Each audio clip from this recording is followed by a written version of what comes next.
American Sports Cavalcade.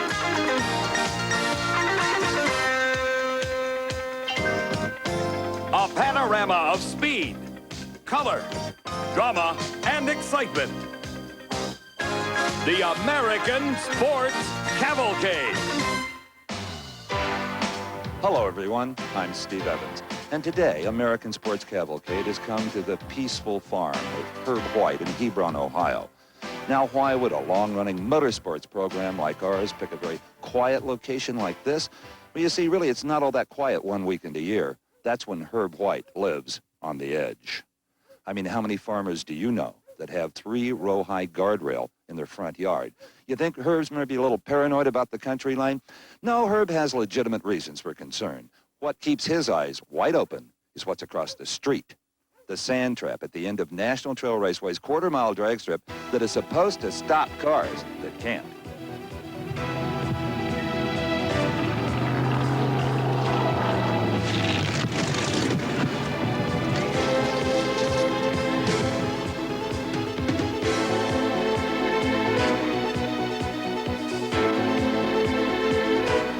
The track was a little loose. It was a fair, decent run, I thought. And I got to the other end, and I let the chute go. And when I let the chute go, I go right to the brake handle and shut the motor off, the fuel off, you know. And, like, I couldn't feel the tug.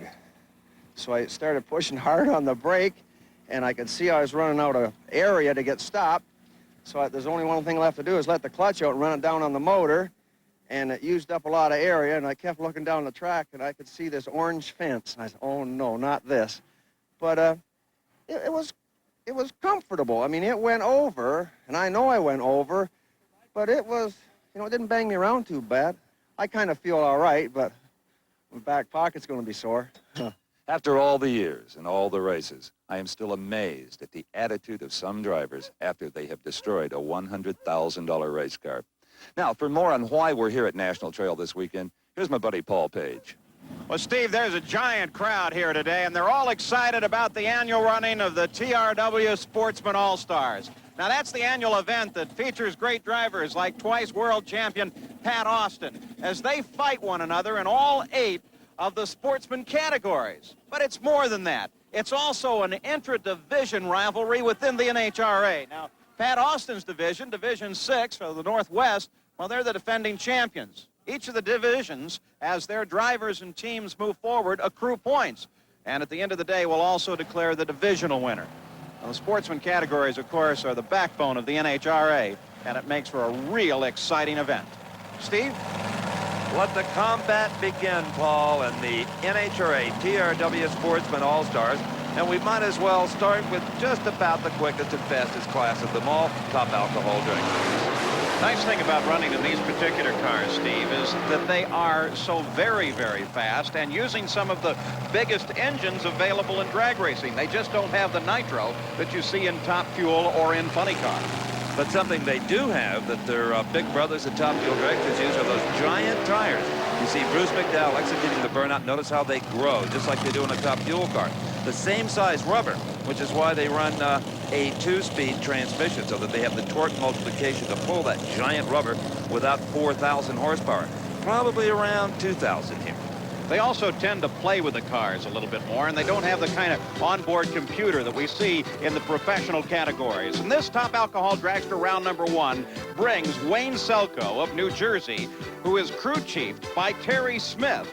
They qualified number 4 with a 6:26 up against Bruce McDowell, the number 1 qualifier with a 6:15 out of Bonita, California. His crew chief is C.J. McDowell. What is a top alcohol dragster? Well, you're looking at the beautiful car of Bruce McDowell from San Diego, California. And this is about 220 feet of chrome moly tubing, all welded together with the driver in the front and the motor in the back. Now, you could reverse this configuration, but most guys prefer all the hot oil back here. Now, the weight of the car is very interesting, and also the rules as to weight account for why you see different types of engines in this category. I got my handy-dandy NHRA rule book. Now, Bruce here runs a great big Hemi. Now, he has to carry 4.40 pounds per cubic inch. The car has to weigh 4.4 per every cubic inch in the engine. Now, he could run 500 cubic inches. The car would be over 2,300 pounds. So he runs about 430 cubic inches, a little over 1,800 pounds.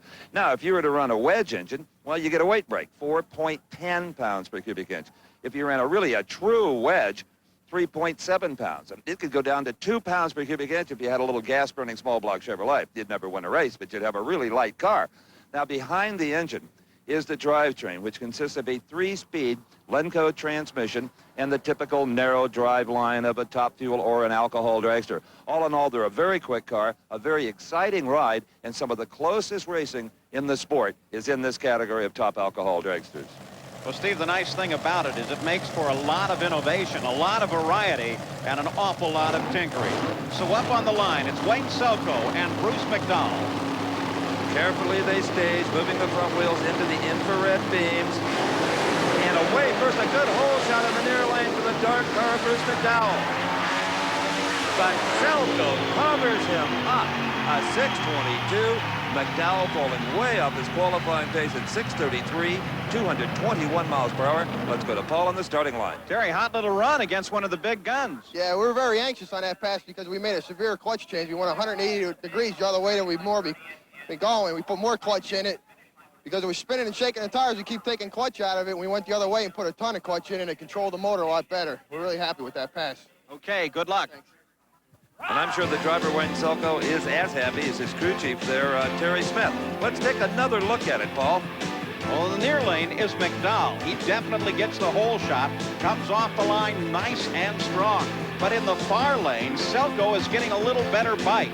The clutch situation pays off at the far end, where Selko comes up with a win, beating the #1 qualifier. Bruce, I know you're disappointed. The #1 qualifier, you went to the line with a lot of confidence, I assume?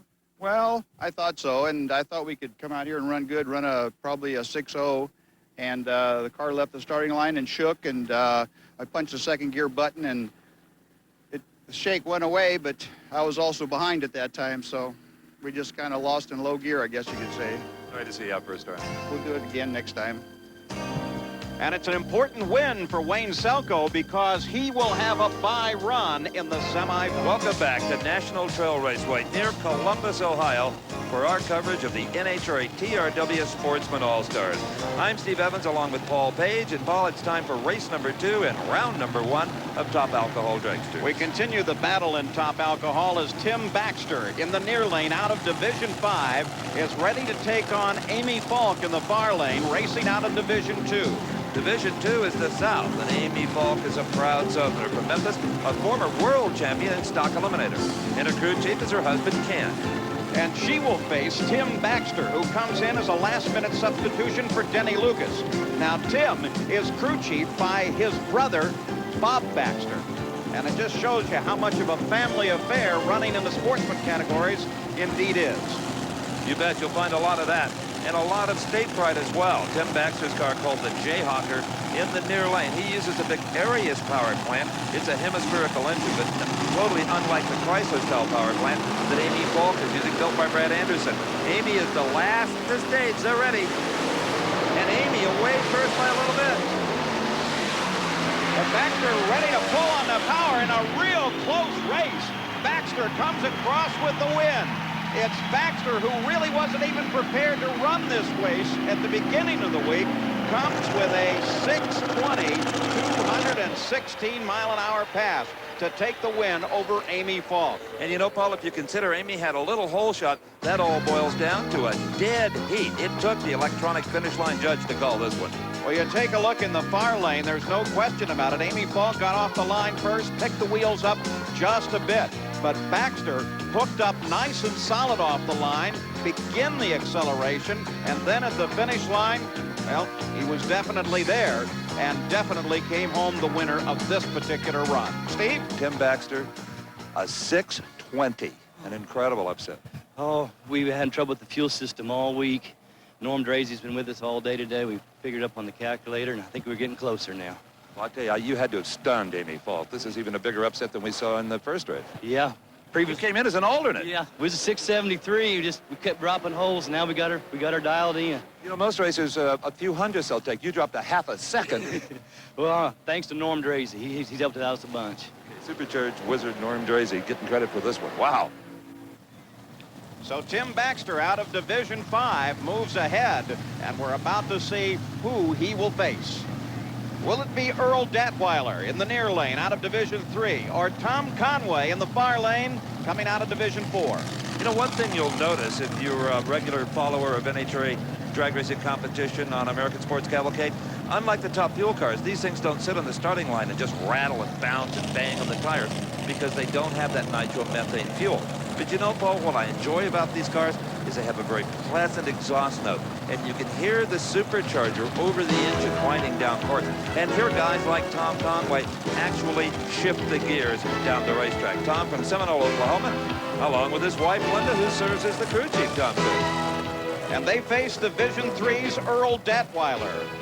Out of Herscher, Illinois, the number 5 qualifier with a 631, another family affair. Todd Detweiler is the crew chief on the machine. And in this TRW Sportsman All-Stars, it's more than just driver against driver. There is another side of the competition, which is the various NHRA regional divisions, kind of a intramural drag racing going on. Detweiler is allowing Conway to move up there first. Some drivers like to be in early, some like to get sent at the very last second. Everybody has their own taste. Staging, so very, very important. They both do it perfectly. Conway in the near lane gets away first. He's definitely the man to beat here, but look at Detweiler. Detweiler has come from behind to defeat Conway. A 6.18 at 218 miles per hour. Defeats a 629 at 213. Paul's with the crew chief. Todd, good little run there. Yeah, we're starting to come around. We struggled most of the beginning of the year, but we're coming back now. We heard a lot of parts, and we're starting to get it figured out finally. Now you're going to face Tim Baxter. Yeah, we're going to have to keep up with it. Tim, he came around that run too, so we're going to have to step on it a little bit. All right. Thank you. Well, they may have to step on old Earl, too, because in replay, you can see that he just got drilled on the starting line by Conway. Conway off the mark first by over 0.04 of a second, and that is just a train length in today's drag racing, Paul. Well, no question that Detweiler was slow at the switch, but look here, he made up for it at the far end as the revs and power really pay off, and he comes across the line first. So as a result of the racing in round number 1, it will be Earl Detweiler against Tim Baxter. Upsets here in round 1. Detweiler will have the lane choice, and of course Wayne Selko has the good fortune of a bye run when they go to the Top Alcohol semifinal. In all 3 races in the Top Alcohol Dragster first round, the slower car has won. And Earl Detweiler, you're going to love this elapsed time, a 6:18. Oh, that's fantastic. I've never won the teens before. I knew that. I love it. I love it. That's What's fantastic. responsible for it? Well, we heard a lot of stuff early, and we just got real safe, and we've just been trying to come back. It's just that's all I can say. My guys worked real hard. That's what it takes. Yeah, for sure. Head to the semifinals. The round of 4 is Earl Detweiler. Well, in this case, the round of 3. Well, first time in the teams for Earl Detweiler. He'll face Tim Baxter in the semifinals. Meantime, back in the pit area, Bob Newberry, a top engine man in his own right, is preparing for his competition against Bucky Austin. We'll be back. Well, here at National Trail Raceway at the NHRA TRW Sportsman All-Stars competition, we're about to see some of the largest engines in all of motorsports. The power plants under the fiberglass replica bodies of the Top Alcohol funny cars. I'm Steve Evans along with Paul Page. And Paul, these beauties top 500 cubic inches. 500 plus, a magnificent sized machines. Bigger, in fact, than the motors that you'll see in the funny car out of the Nitro division. We're taking a look at Pat Austin, who is in the far lane out of Division 6. He's ready to take on Division 5's Vern Motes. It's not all that hot today here in Central Ohio, but it's very humid. And when you're wearing a 5-layer fire suit, as Vern Motes and Pat Austin are, sometimes you'll see them open that emergency hatch to get a little air conditioning inside one of these funny cars. It could really spell a little relief for the driver. Well, this is round number 1 of Top Alcohol Funny Car. It sees Vern Motes out of Des Moines, Iowa. His car crew chief by Bob Massey. And they qualified number 6 with a 6:35 as they face two-time world champion Pat Austin, the number 2 qualifier out of Tacoma, Washington with a 6:11. His crew chief is his dad, Walt Austin. Earlier, Steve took a look at their car. For the most part, alcohol funny cars are quicker and faster than alcohol dragsters. But if you read the NHRA rulebook, that's no surprise. Remember the Alcohol Dragster, limited to 500 cubic inches? Not so in the funny cars set. This is a monster motor. They can be as big as 557 cubic inches. Now, also, the dragsters have to pack 4.4 pounds per cubic inch. The alcohol funny cars like Pat Austin's here, well, it's a little more lenient than that, only 4 pounds. Now, there's an 1,800-pound minimum on this car, but few cars meet that because Pat Austin runs a huge motor, way over 500 cubic inches, so the car tips the scales at about 2,100 pounds.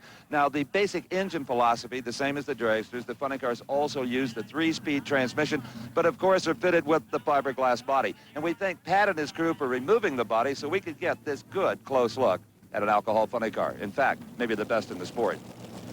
And Pat Austin has been the winner in the last 2 Sportsman All-Stars in top alcohol funny car. He now sits in the far lane. It is Moats in the near lane. Even though Vern Moats has been racing decades longer than Pat Austin, he knows that Austin really carries the big stick here. The world champion in the category. And Austin with a hole shot. He really gets a run on Vern Moats and carries it all the way to the finish line. Austin with a 6:02.228. But the parachute has blown off of Vern Moats' car.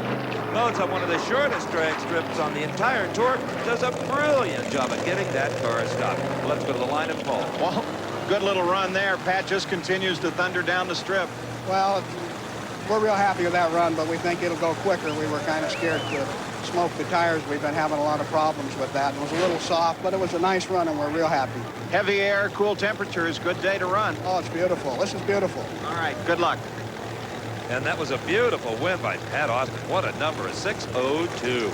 It's time for the next pair of the fiberglass flip-top fantastic. This is Danny Townsend. Danny, formerly a competition eliminator racer where he won a number of NHRA titles and moved up, if you can call it moving up. It cost a little bit more to run here. He go a little bit faster with the competition, no less team. He's, oh, look at him blaze the tires, Paul. Danny Townsend out of Division 3 will face this man, Grady Bryant. And the winner of this round will go against Pat Austin. Steve? Well, finally, one of these races runs according to form.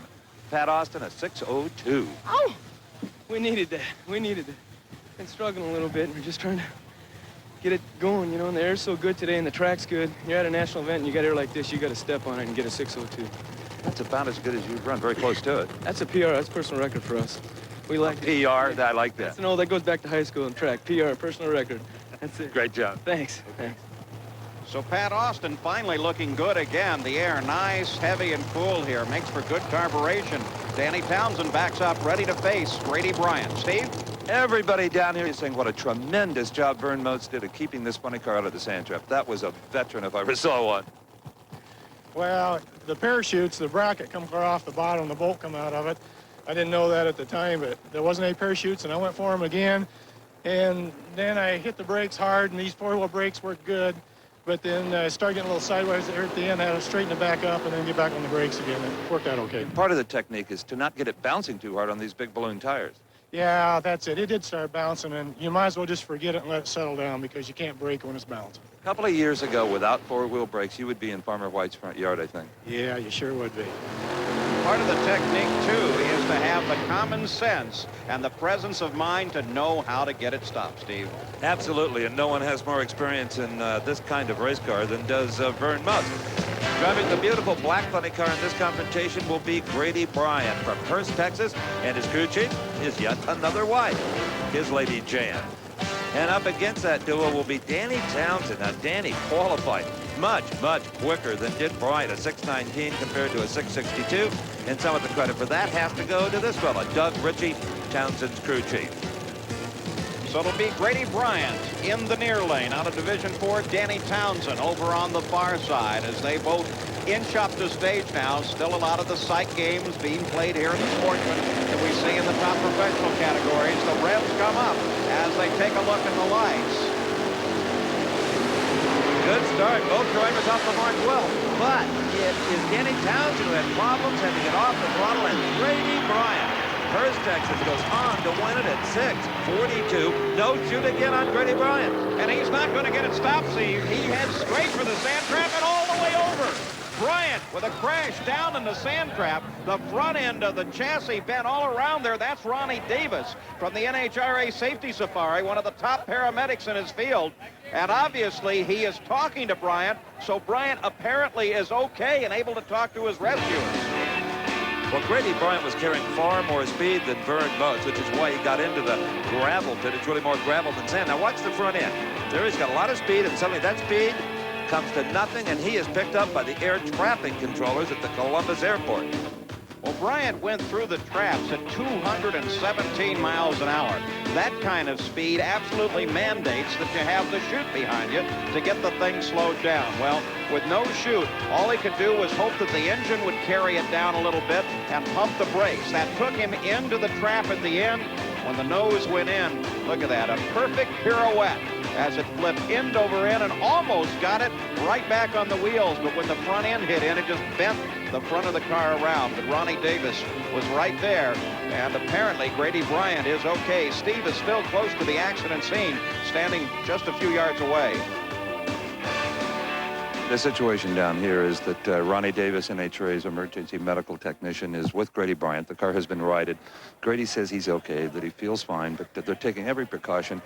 And I believe they're going to escort him over to the ambulance and let him sit there for 15 or 20 minutes to be absolutely sure that he's okay. And look at him give the thumbs up to all of his rescuers around him. Grady Bryant is all right after that situation, but it will give Pat Austin a bye run in the next round. We'll be back with more from National Trail. National Trail Raceway near Columbus, Ohio. I'm Steve Evans and Paul Page, and you're looking at the next pair of supercharged alcohol funny cars in the NHRA TRW Sportsman All-Stars competition. And Paul, there is one of the brightest men in automobile racing, Brad Anderson. Absolutely, a man who really knows his engines. As a matter of fact, he supplies engines and the heads for those engines to many of his alcohol competitors. Brad Anderson out of Laverne, California. The machine is taken care of by his daughter, Shelley, qualified number 3 with a 6:12. They faced, of course, Terry Mullins out of Division 2. Mullins qualified number 2 with a 6:11, and the crew chief on the car is Howard Moon. And the fact that Mullins out-qualified Anderson doesn't mean a darn thing, because Brad Anderson is known to be an experimenter. He goes out there and every run he tries this and he tries that. When it comes time for actual competition, he bolts on the things he knows will work. And let me tell you, if you give Brad Anderson a piece of metal, he'll do something darn smart with it.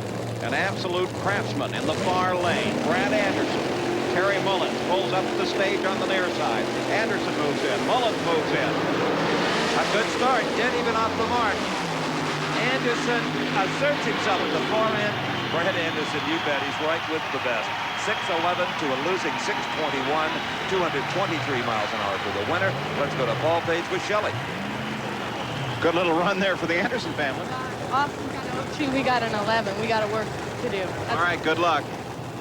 Well, a 6:11 would normally be an opportunity to celebrate, but not when Pat Austin just laid down that 6:02. And here you're looking at a man who accomplished what all the alcohol drivers dreamed about, being the first into the 5. Earlier this year, Bob Newberry in that beautiful yellow, red, and blue machine accomplished that feat on his home racetrack in New Jersey.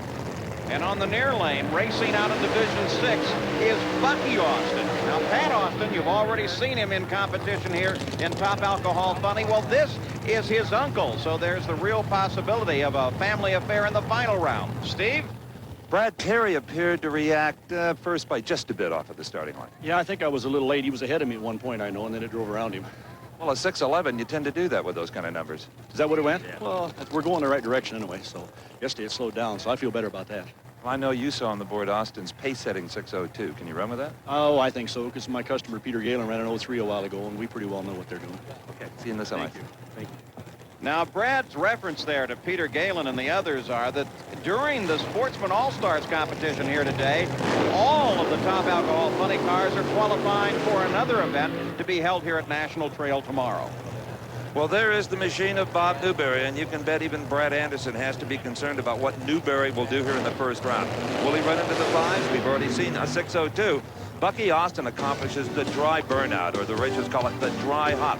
Bucky was checking to see just how the clutch and the traction would react to each other and see how his crew chief, Tim Piaschu, had set the car up, if it's going to work or not. And they will face the incredibly quick Bob Newberry racing out of Division I in the Northeast, Schenectady, New York. Ed Copper is Newberry's crew chief. They qualified #1 with a 6:02. All right, Newberry is moving forward. He'll be in the right or far lane. He is right up into those beams. Bucky Austin has still not really made a move towards staging, Paul. In fact, Austin is taking plenty of time about moving forward. Of course, he's trying to rattle Newberry as best he can. Now both cars are up into the lights and ready to go. Bucky Austin keeps an eye on that Christmas tree. Bring the revs up, and this top alcohol-powered machine, finally he moves into the lights. They drop the green, and because of it, Austin is able to get the whole shot. But Newberry pours on the power at the end, and Newberry takes the win with a 6:03.229. Well, I'll say he poured it on. 6:03, very close to low ET of the day. Ed, good little run with an 03. It wasn't too bad. The car got out of shape. Shook, I believe, the starting line. I think his opponent there held him on the light too long. You've got to face Anderson next round. Yes, we do. Any problems there? I don't think so, no. Pat Austin's the target, right? Yes. Good luck. Thank you. Steve? Well, a wise racer, Paul, told me one time you can only be burned down on the starting line if you allow that to happen to yourself. And Newberry did. He just moved right up there, and Bucky took his time and was really ready to anticipate the light. A perfect 4-0 light. You can't cut him any better than that. But his 6:22 was not enough to handle Newberry. Well, despite the fact that he was caught sleeping, Newberry still ran a 6:03, but still quick of the round as Pat Austin 6:02. So the pairings for the semifinal round. Brad Anderson will face Bob Newberry. Newberry will have the lane choice. Now, the other pair is scheduled to be Grady Bryant and Pat Austin, but of course we saw that Bryant's car is destroyed. He will not make the round. Well, one thing we knew for sure even before he took his helmet off, that Bob Newberry is not a pleased driver over what happened on the starting line. Bob, your version of it. Well, there's always some sportsmanship involved in drag racing, and I just felt I sat on the starting line much longer than what I should have. That accounted for possibly you being a bit late off the mark. Well, that maybe has nothing to do with that. That's up to me to still drive my car the way I should. You had the performance. A 6:03 did it for you. We're happy. As long as we win, we're happy. He's going to put that behind him and head for the semifinals. May be happy with his own run, but he's certainly not happy with what happened at the starting line. In the meantime, back in the pits, Tim Baxter and his crew goes to work on their top alcohol dragster as they prepare to face Earl Datweiler. In Hare's style of drag racing, as it's the handicaps that make it all work, where you can combine literally dozens and dozens of classes of cars into one eliminator. And NHRA assigns an index, a performance factor to each class. And in this pair, we'll see Rick Hord's F. Altered up against Todd Patterson. Now, Todd Patterson has a C Economy Altered. Far different automobiles as far as the potential power. So that's where the handicaps come into play. C Economy Altered, a 920 index. Rick Hord, an 880 index. So the slower car, Patterson, will lead first by 0.4 of a second. Simple, right, Paul? It really is. It is when you see it happen. And, of course, the game is one of catch-up. Someone has an advantage when they leave the line. One car leads first, then the other, but it's still who gets to the other end first. Well, Todd Patterson took full advantage of his 0.4 of a second, but also cutting a good line, and coming from behind is Rick Hord. Hord wins it, just a squeaker. 831, 161 miles per hour to an 870 at 154. Now watch the car in the near lane. The green light comes on first there by a full 0.4 of a second. So the job now goes to the car in the far lane. That's Rick Hord. He has to play catch up. His engine is capable of producing better power at the far end. That's the way they see it in the index.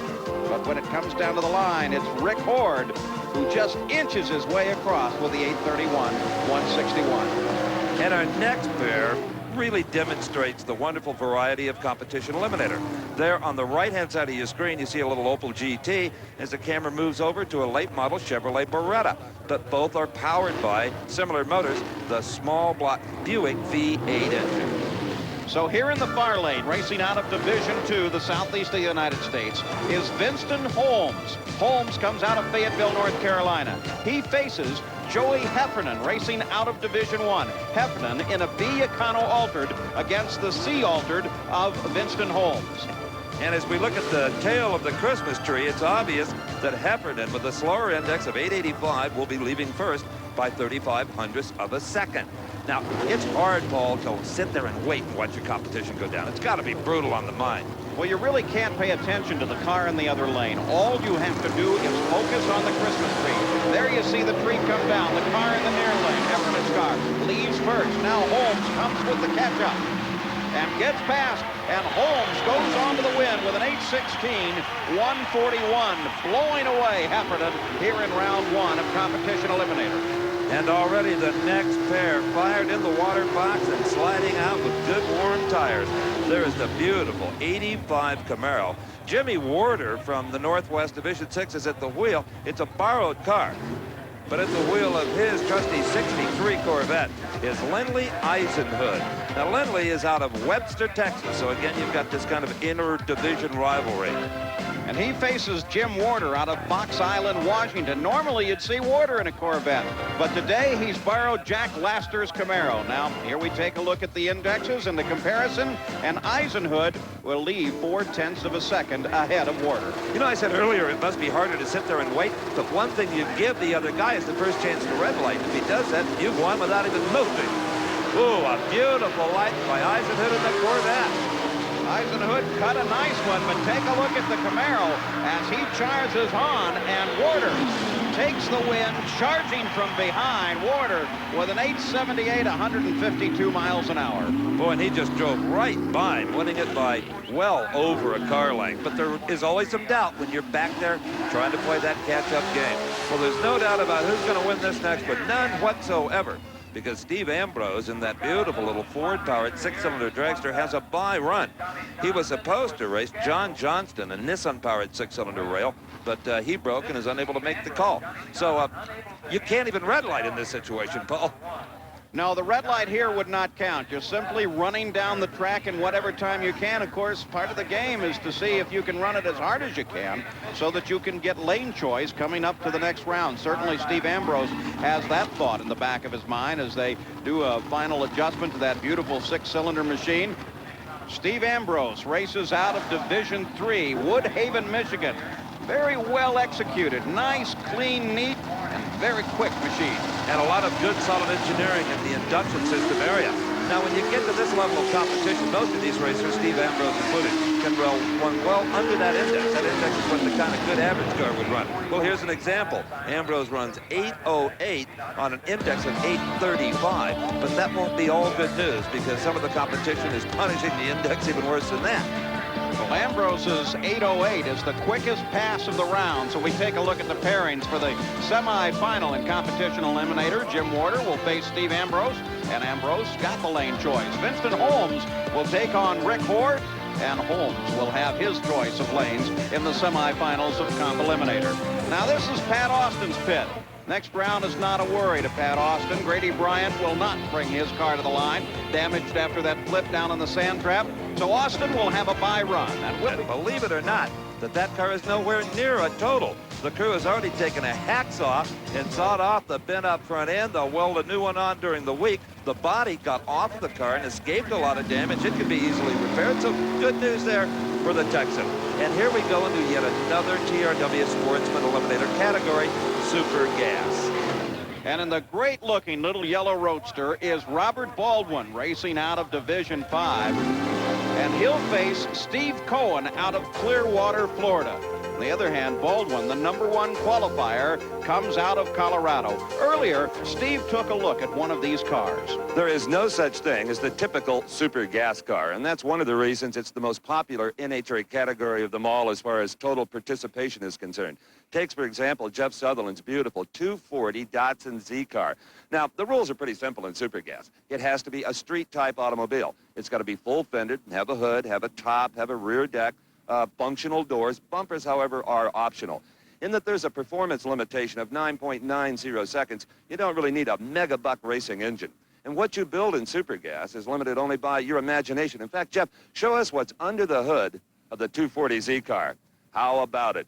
a Chrysler 426 Hemi. And mated behind it is a very simple Power Glide transmission, a pretty standard unit in Supergas, because what's important here is driver and car consistency. You just can't get that with a standard shift. Boy, that is one great-looking race car. Now, we talked about index in competition eliminator. Here in Supergas, the index is all 990. That is to say, you can't run any quicker than a 990 or you break out and you lose. Unless your competitor crosses the finish line first but runs even quicker than you did under 990. Look at these two 27 Ford Roadsters. Now the first car across the finish line is Baldwin at 984, so it's Cohen in the near lane who is the winner at 986. He is the closest to the 990 performance limitation. Baldwin, the yellow car, he is going to be kicking himself. He had the better reaction time, didn't have to run that hard. He ran a 984. That was just way too quick, and Cohen, the second car across the line, is the victor. So the first pair in round number 1 of Supergas at the TRW Sportsman All-Stars now complete. There's the car of Ed Selnow. He races out of Division 7. Selnow comes out of San Bernardino, California, and he will face Scott Lehman. Young Scott comes out of Payette, Idaho, racing for Division 6. Both drivers right now, Paul, have to be thinking, cut the best light possible and win by only what you absolutely have to. Maybe even slow down and let the other guy win and break himself out. Well, Lehman cut a bad light. He's charging as hard as he can. They both break out.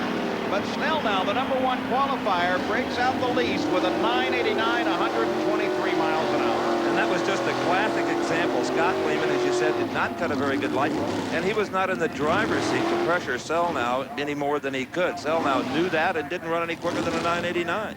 In the meantime, back up at the line in the near lane here is Victor Singer Jr., racing out of Division 1.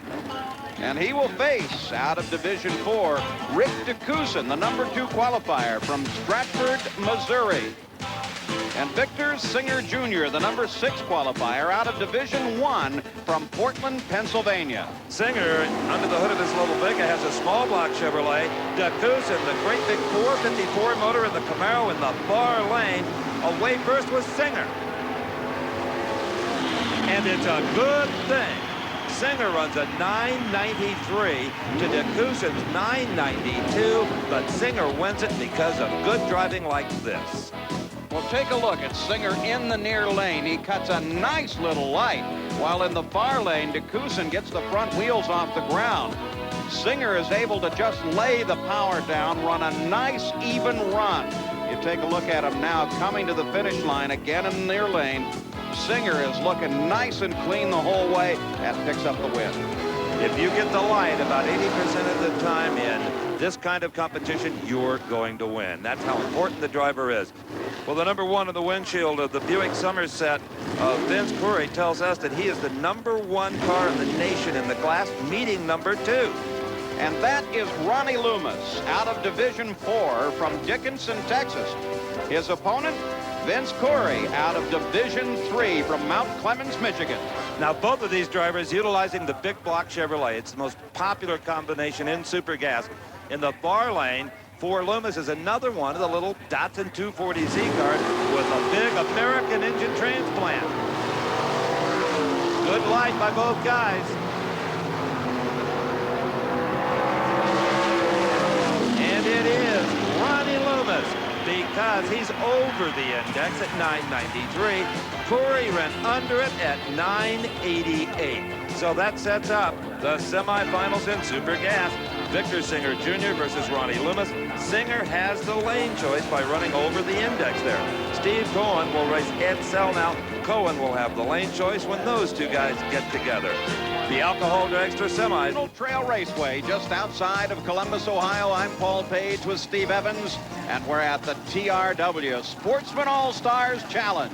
A tremendous race for the Sportsman competitors. And we're ready for the semifinal round in Top Alcohol Dragster. And of course, Tim Baxter, who will be in the far lane, in fact, there he is right now, has had just a storybook kind of a day. He got in as an alternate and then ran a career best in round number 1, and his group person points him to the starting line. Earl Detweiler in the near lane is already there waiting for him. Nobody punishes the engines any harder at the line than the Alcohol Dragster drivers. And something goes wrong with Datweiler's car, and Tim Baxter wins it. But I'll tell you, he got a little lucky there. He went from 620 to 674. He'd have been in trouble had Datweiler had a good run going. Paul's with crew chief Bob Baxter. With that run of 74, you think you're going to need a bit more? Oh, we need a lot more. We had a dead hole that run and it shook real bad. Bad run. Any problem getting her fixed? I think we can get her handled. All right, get down there. Good luck. Thank you. Well, when these engines are down on power, the car literally shakes because there's not enough horsepower to get it up on the tire, and it struggles through that stage. It's very hard on the car and very hard on the man in it. Up on the line now is Wayne Selko. Now, the top Alcohol Dragster field started out as a 6-car field, so this will be a bye run for Selko. But still, he'd like to get a feel for the track and also run as quick as he can when he makes his bypass here, so that he understands this track a little bit better when he comes up in the finals. Let's go to the far end and Steve. I think the first thing I'm going to do to Tim Baxter is to pinch him. Yes, you are going into the final of the TRW Sportsman All-Stars. Just hoping it didn't red light. You did everything fine, and he had some problems. Yeah, I saw him shut off probably 200 foot out there and going on by, and our car nosed over at the end, so I got out of it. So I don't know how good the ET was. Not good at all on the 670s. 670s? Was that right? The tires slipped a lot in the starting line, too. You can hop it up, can't you, for the final? Yeah, we can make some changes. We'll be all right. Okay, Tim Baxter, who would have thought it? The alternate goes into the final round. Well, back at the line, Wayne Selko knows that he has to shoot for that 674. Buster Couch, NHRA starter, takes a look down the track as Selko comes up, knowing that he wants to run just fast enough to get lane choice for the final round. That's right. You never know when that could come in very handy. Ooh, that was close. Selko almost left before the Christmas tree was activated, and that would have disqualified him. But with all that, he still gets lane choice. A 655 will have it over Baxter. Let's go to the starting line. Crew Chief Terry Smith. Well, 655, you look like you're plenty strong enough, and Division I's looking good going into the final round here. Yeah, well, it would have ran a lot quicker, but being there was a buyer on the red light came on and threw him off. He rolled the start, so car actually moved and started the timer for a couple tenths of a second before he actually made a run, so it would have ran a low 20. You feel pretty confident then? We feel confident. All right, good luck. Steve? When there's no car in the other lane, as soon as Buster hits that switch, the red light instantly comes on over there to tell you you've won. Well, it almost cost Wayne Selko. So in the final of Top Alcohol Dragster, Wayne Selko will face Tim Baxter. Well, Wayne, you've got to be reasonably happy the way this day is going. Very happy. Very happy. You get a gift in the semifinals. The car slowed down a little bit, 655. Well, I had to pedal it. He really got out of shape pretty hard. Something you might not have done had you had an opponent? No, we tuned it the same. I probably would have tried driving through it if I had a car next to me, though. You got everything going for you. Good luck. Thank you. Back up at the starting line, it's Pat Austin and his Top Alcohol funny car. He has a bye run because Grady Bryant flipped over down at the far end. His car is heavily damaged. A little while ago, Steve Evans was able to catch up with Grady Bryant for this update. Well, I'm happy to report that this man, Grady Bryant, after a few minutes in the back of the ambulance, the little birdies all kind of went away and you're feeling good. I got the cobwebs cleared away. I just kind of depressed, got my feelings hurt. Here we are, 4th in the nation, leading the division, and had a problem like this, but that's racing, Steve. Well, I doubt you could repeat the exact words as you entered the trap on national television, but I'm sure you knew you were in deep trouble. I knew I was in trouble. Parachutes didn't open. It's nobody's fault. It's one of those things, but thanks to the sand, we didn't go in the trees, and that's what helps. Could you have braked any harder? Anything looking back that you would have done different? No, we had a real good pass going that time, and we was trying to stop as hard as we could. And we got it slowed down. It was a real slow roll, and that's what helped us.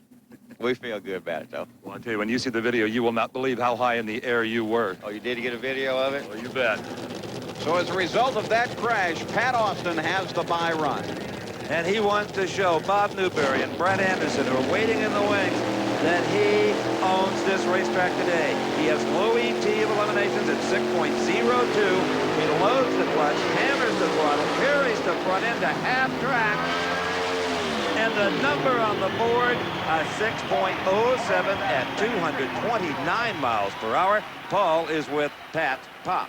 Slow down just a little bit there. You're still okay? Yeah, we think so. Did run good mile an hour, so it's making good horsepower. We just need to get the clutch adjusted right, and it'll be there. And getting set for the final. Steve? Hitting that clutch adjusted right, boy, that's the secret in any supercharged class of drag racing. These multiple disc clutches, that's what sheds the excess horsepower so that they don't smoke the tires, and then locks up progressively down the racetrack to try to get the big speeds in a lap's time. I tell you, for any follower of alcohol funny cars, this is a dream matchup. Bad Brad, they call him out in California, Brad Anderson in the near lane, and the quickest of the quick, first into the fives, Bob Newberry. Two absolute masters with the engine. They love to tinker, they love to play, and they're ready to face one another. Let's go to the far end. Well, Pat Austin, certainly a beautiful pass under any conditions, but I doubt, knowing who's behind you, that your 607 puts lane choice out of sight for you. It's probably not gonna, but we went up there. We didn't know what to do basically on the tune-up as far as the fuel system, so we went up there and went to softwood, and we know what we can do for the final. So. Let me ask you something. You have a 3-speed transmission. Are you shifting the car manually? Is it done on timers? No, I shift it. Where do you make the gear changes? I go by sound, but I shift into high gear just about the 8th mile cone. That's where I use it for second gear. First gear, it's all just here. You know, mostly it's all here, but I use the cones every once in a while. Well, first gear is almost as quick as you can pull it, really. Yeah, it happens fast. Sometimes it's hard to get it right every time. Back at the starting line in the far lane, there is Bob Newberry. Newberry beat Pat Austin's uncle, Bucky Austin, to bring himself into this semifinal round against Brad Anderson. Two engine experts on the line now. That's right, competitors on the racetrack and in business. Oh, what a great one this is going to be. What a great one this is. Oh, what a huge charge ball by Newberry on the top end. 6:04 wins it. Anderson a little out of shape, a 6:18.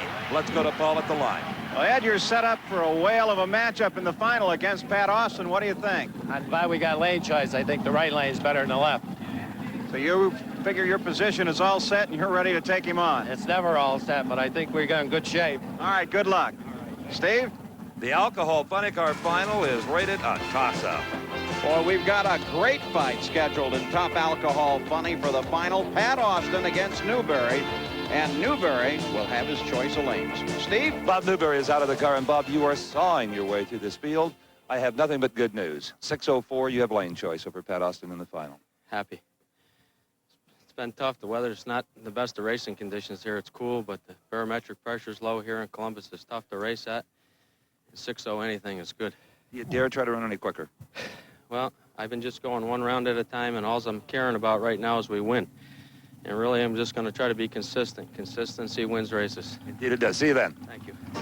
Well, back in the Supergas pits, Ronnie Loomis's crew working on the car, ready to face Victor Singer Jr. The semifinals continue right after this. Out of Minneapolis, it's hard to believe that you don't have to spend a family fortune to go drag racing in a pretty quick manner. But it's true.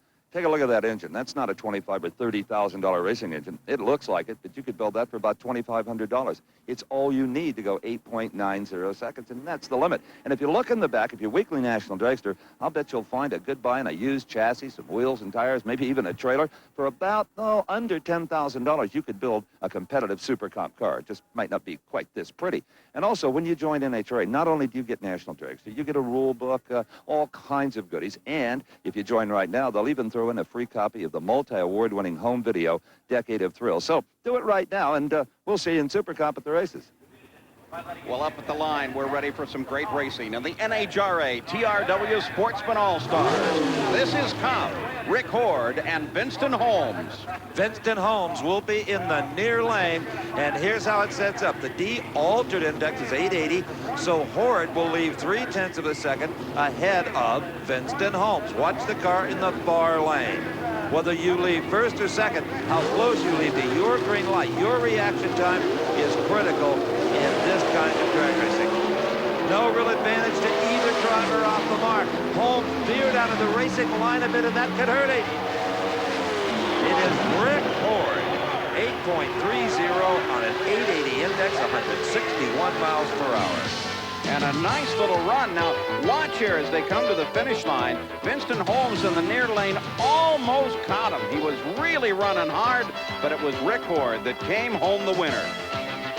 For the second time, Rick Horde gets out of his car with the same question. Who won? And again, I have the same answer. You did. Thank you.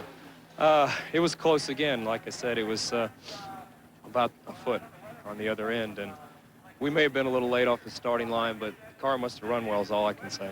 Good luck to you. Well, there's the borrowed car of Jim Warder, but it's brought him all the way to the semifinals of comp in the TRW Sportsman All-Star Challenge. Here's the way the handicap will come down. The advantage will go to Warder by nearly a full second. Now, Warder had his index reduced since the earlier round from a 930 to a 929. You can run under the index, but if you punish it too hard, NHRA penalizes you right on the spot. So Warder has 100 less to work with in the semis than he did in the first round. A red light by the dragster in the near lane. Steve Ambrose has given this one away. Even if he gets around, it won't much matter.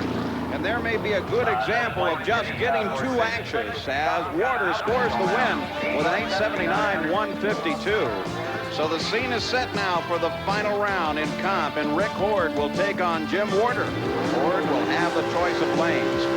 Back up to the starting line. We're ready for the semifinal round of Super Gas. Ed Selnow will face Steve Cohen. But first, let's go to Steve. By the look on this man's face, Paul, I'd have to say that, Jimmy, you didn't know he red lighted. I was out, you know, probably in third gear by the time he left. I had no idea. All I know is he passed me, and I said, oh, man, that's it. You get a reprieve, my friend. Oh, man, thank you. Feels good. Jimmy Warder, Division 6, the Great Northwest. So the interdivision fight continues here in the All-Stars battle in the near lane. That's Steve Cohen in the Roadster. And there's Ed Selnow. Let's remember, there's no handicap here, just that performance limiter of 990, and neither wants to run under it. Selnow in the far lane may have an advantage. He does, almost a car length, and it's because he had a terrific reaction time. The elapsed times are identical as we watch them again near the finish line. Both run 993. So with identical ETs, where was the difference? Well, it was back at the starting line in the whole shot. Selnow came off a little bit faster and scored the win. Let's go to the far end and Steve. You know, they say that Super Gas is about 80% driver and 20% car. Well, here is Ed Selnow, the 80%. Your 993 beat his 993. Your driving beat your opponent. Must have got him off the line, I guess. Bet you did. How do you do that so well? Just a lot of practice, and that's all I can say. We run a lot, and we keep good records and everything, and go different places and keep records and just dial the car as best we can. There's nothing you can do at home. I know they make some electronic devices and little play Christmas trees. Any of that valuable to you at all, and the kind of practicing your reaction times? At first, when you get the car, you know, put new parts on it, you test things. But after that, you're kind of on your own. The track is the place to do it. What do you think? One more round? One more round. I'm going to do it. I'll see you again. Great job, baby. Thank you, Steve. Thank you. So Ed Selnow makes it to the finals in Super Gas. Who will he face? Will it be in the near lane, Victor Singer Jr., or Ronnie Loomis on the far side? And under the hood of the 240Z car in the far lane is that big block 454 Chevy. The little small Chevrolet, the engine the racer is called the Mouse Motor under the hood of the Vega of Singer. And it is a good start by both of them. And at the finish line, it is Singer at 993. Victor Singer Jr. will go to the final round because Ronnie Loomis ran 989. So here are the pairings for the Super Gas final round. Ed Selnow with lane choice over Victor Singer Jr. Steve? Well, then tell me what happened to enable you to run a 993. Your opponent breaks out at an 89. You win. You go to the finals. How did that all happen on the racetrack? I really don't know. I don't know what the lights were, but it was real tight upstairs, I'll tell you that. But, you know, the car just worked and left. I think the starting line was pretty close, but he just tried to make it a little bit too fast. It was a real good race. Headed for the final. Ready for the final two in top alcohol funny car. This is Bob Newberry's pit area. Final preparations underway as they are ready to face Pat Austin in the final. We'll be back. Well, here in Central Ohio, the shadows are lengthening, and the finalists in the TRW Sportsman All-Stars competition are just now starting to show up in the staging lanes. Now, we have been covering in depth 4 categories. There are 4 others. Eliminations were completed earlier. Let's take a look at those. First, it was Gary Erickson, 71 Vega in the right-hand lane. Dodge Sturgeon, 67 Camaro in the near lane. Up at the starting line, it was Erickson first, and then Sturgeon's car got just a little bit out of shape. And that might have made the difference because at the far end, it was the car in the far lane. Erickson at 1091 to a losing 1092. Well, we had to tell Gary Erickson that he had won Super Street in this competition for sure, because you really don't know with the breakout situation. No, I wasn't sure, but I was sure glad you pointed at me. It sure looked good. What do you think it ran? We've been playing this little game. You guys are so good at that. You were on a 1090 index. What do you think you ran? 1091. How do they do it? 1091 is exactly what you ran. Congratulations. You're the champ. Thank you very much. It's been a long trip, and I really enjoyed it. And you deserve it. Thank you. Well, the competition continued in Super Comp, both between competitors and in this interdivision rivalry. Now, Super Comp are purpose-built race cars. They run on an 890 index. In this particular case, the final round of Super Comp, it is Bruno Massel out of Division 3 in the far lane, facing Robert Sellers from Division 2 on the near side. And it's Massel against Sellers foul. Massel ran a 893, 149 miles an hour. Well, here's a man who's got to be awfully happy with a pretty red and white Pontiac. And only your second race with a new car, you'll win the TRW competition. I won it. Oh, thank you. And from Craig, congratulations from you. I really, oh, this is great. I love this class because he red lighted. Oh, great, great, great. This is excellent. This made my day. This is great. Meeting you and doing this is great. This is great. Well, telling you made mine too. Thank you much. I'll go with the winning, but not necessarily with meeting Steve. The next final is the stock final run earlier. Now, stock is exactly what it suggests. They run on an index exactly like comp, but you cannot break out.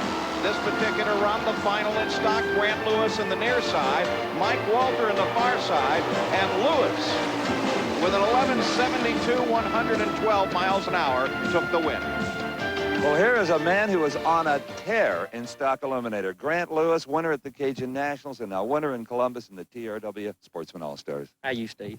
1172. That's a good run. I let out a little bit at the end, but what can I say? You had a little bit of a cushion?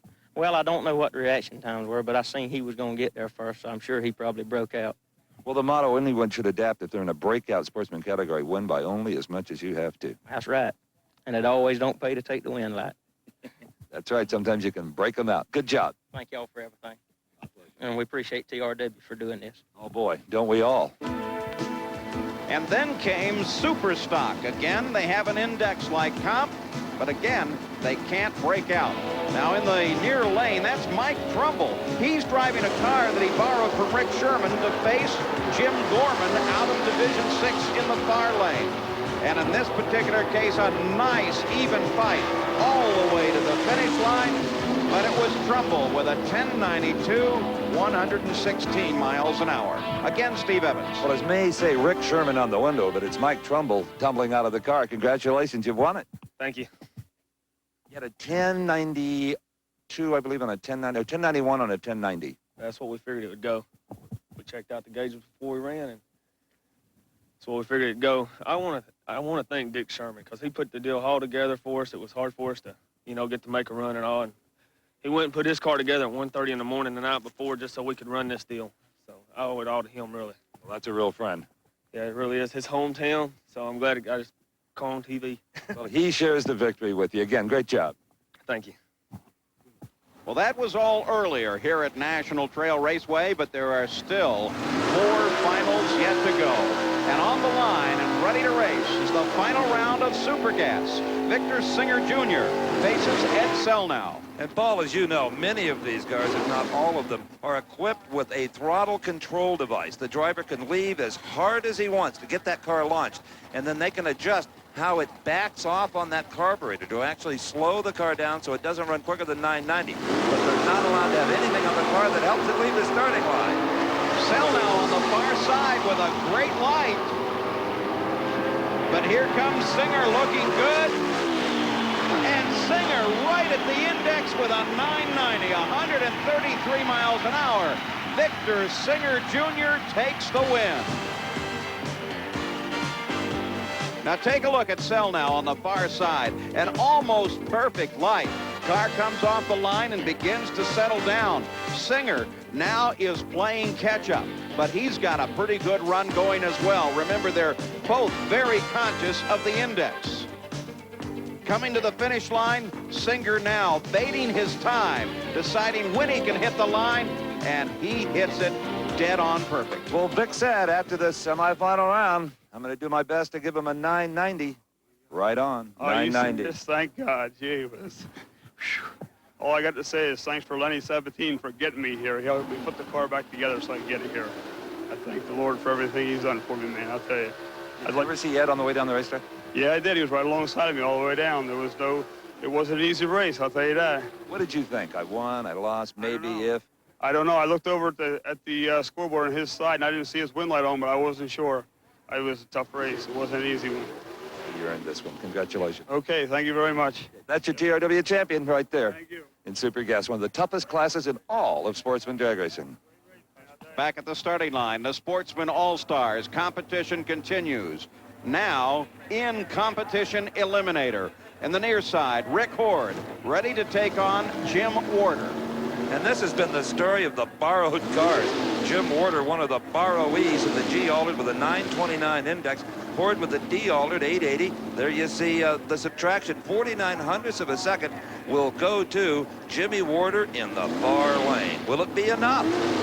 Well, Rick Horde will have to sit and watch and hold on just a little bit, not be distracted by the fact that the other car leads earlier.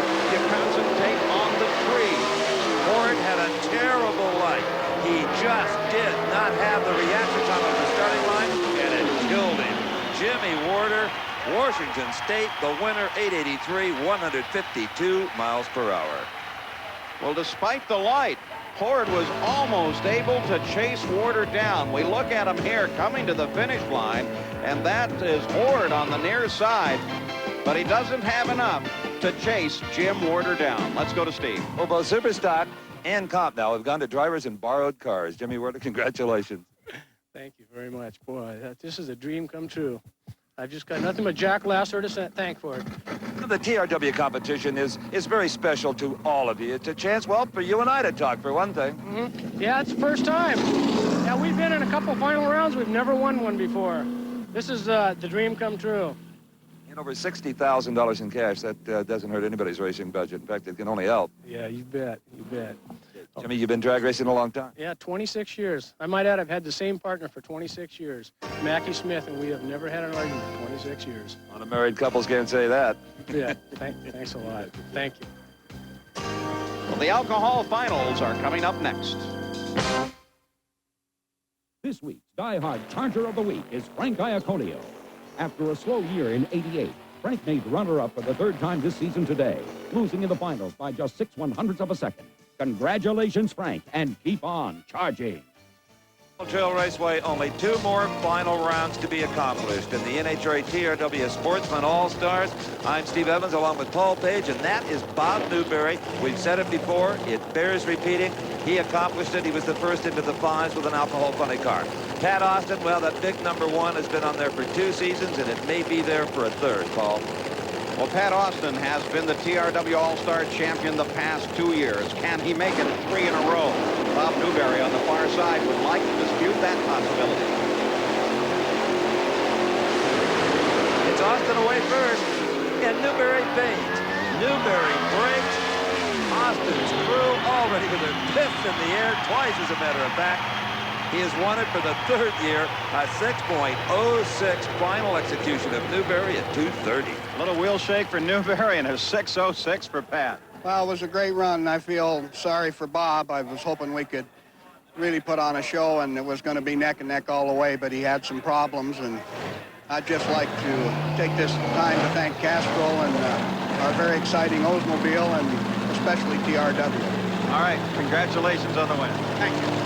Well, the Austin Dynasty in top alcohol funny car competition continues. Now it's time for, well, the same basic engine, only in the dragster chassis. And this is Wayne Selko as he comes up to the line, ready to face Tim Baxter, the last final in the TRW Sportsman All-Stars. Steve? Pat Austin, for the 3rd consecutive year, is the TRW champion in alcohol funny car. Feels good, huh? Great. Castrol bitch. That's it. Great. We're happy. Newberry shook the tires apparently, but you were really on a good pass. How did it run? 06. All right. Yeah, that's good. We're happy. We knew that, you know, we're going to be a good runner. Just hope not to shake tires and put the power to it and get it on. You know, this is a new trimmed-down version of the Pat Austin here. Yeah, the team put me on a diet and they beat me to death, so it takes the weight off.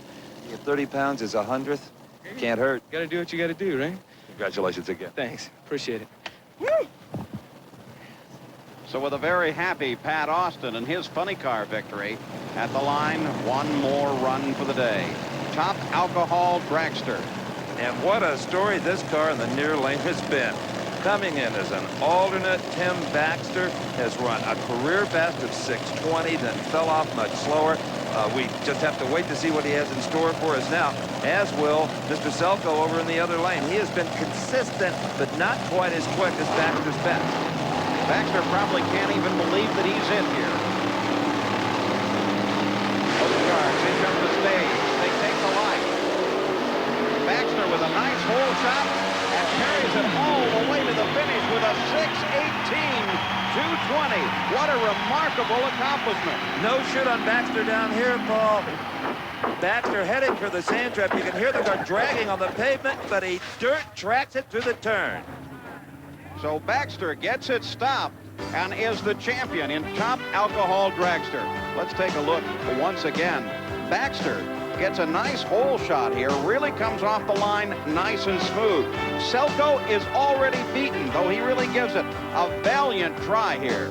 Coming to the finish line, now Baxter's advantage that began back at the starting line picks up all the way with an ET of 6:18. Let's go to Steve.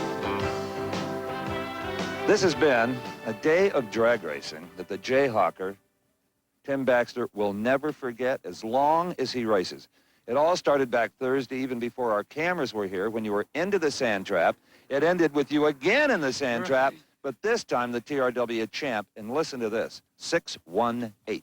Oh, that's our best time ever, huh?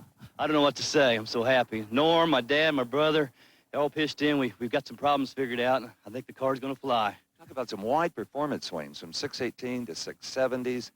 The alternate, I mean, this is unbelievable. Yeah, we're having trouble dropping holes, but when it runs all the way through on all 8 cylinders, it flies. Obviously, and into the sand. Good job of driving there, by the way. Thank you. I appreciate it.